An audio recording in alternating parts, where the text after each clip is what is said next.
Thank you very much, and thank you, Shanador, and thank you to Minister Mary Butler. Welcome to Shanador, and also to our councillors here. And if I might mention, we also have representatives from Ballinasloe that are part of the group, actually, Seamus and Cahill, who've joined us here as well, representing the business groups in Ballinasloe.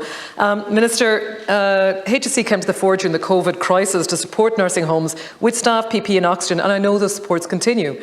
But we've had closures of nursing homes in my own area. 25 bed Stella Maris nursing home in Athlone, Termin Brija nursing home in Brideswell. The family had planning to extend to 60 beds. However, they couldn't get a financial partner to allow them to do that. In Kiltorm, of course, the nursing home closed, but again, that's been used now for families fleeing the Ukraine. Minister, in regional and rural areas, where you're from as well, people want to stay close to home.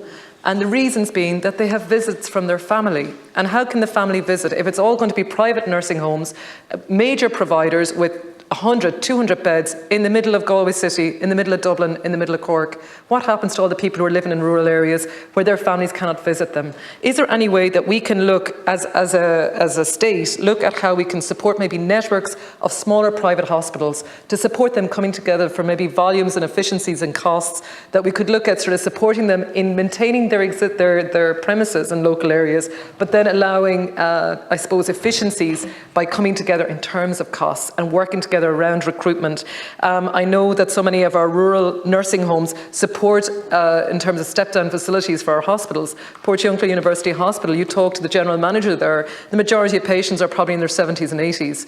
They're staying and they're having to use, because there's nowhere else for them to go. If beds are closing and we don't have beds and 17 nursing homes are closing, we need Sláinte Care, of course, that's there to support our hospitals, step-down facilities and primary care. We do need to look at ways, Minister, maybe that the HSE can think about in a smart way about supporting these smaller nursing homes.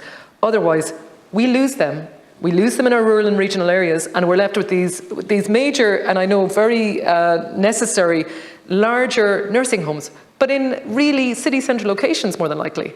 And that's not going to benefit anyone, I think, in rural or regional areas. So, Minister, I would ask you from that perspective to look at ways that we can support smaller nursing homes. Go Emile Magas, and thank you.